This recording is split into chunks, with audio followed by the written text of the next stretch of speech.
सर्प त भयो। आज बारेन्द्र शाहले कुनै संविधान उल्लङ्घन गरेको छैन। उहाँले बडो स्किलफुल्ली चातुर्यपूर्ण तरिकाले उहाँले यो गर्नुभएको छ। प्रधानमन्त्री कति चलाक हुनुहुँदो रहेछ, उहाँ कति भिजनरी हुनुहुँदो रहेछ। तिनैजनाको बराबर अङ्क छ भने नि जो वरिष्ठमा उसले चाहिँ प्राथमिकता पाउनु पर्ने हो। प्रधानमन्त्रीले गरेको काम फेरि म खालि एउटा परम्परा तोडेको त अरू कुनै त्यहाँ त्रुटि भएको छैन। यो न्यायाधीशको भागभण्डाको बिउ रोप्ने त यो कल्याण श्रेष्ठ एकजना छन्, ती र सुशीला कार्कीको हो नि। बालेन्द्र शाहले अहिले हामीले आलोचना गर्ने बेलै भएको छैन।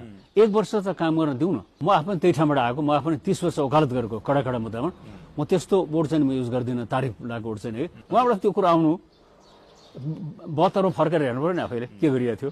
यसको संविधान उल्लङ्घन बिल्कुल भएको छैन, मैले भनिहालेँ। सर्वोच्चले लट्ठी पनि नभाँचिकन सर्प पनि नमारिकन चुनाव हुन दियो।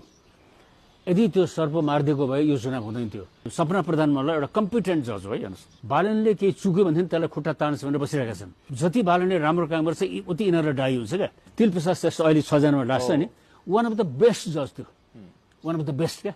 त्यस्तो जज हो त्यो। तपाईँ जस्तो प्रधानमन्त्री योभन्दा अगाडि थिएन, भविष्यमा भन्न सकिँदैन। तपाईँले यो 5 वर्षले पुग्दैन, अर्को 5 वर्ष तपाईँ प्रधानमन्त्री हुनैपर्छ नभए।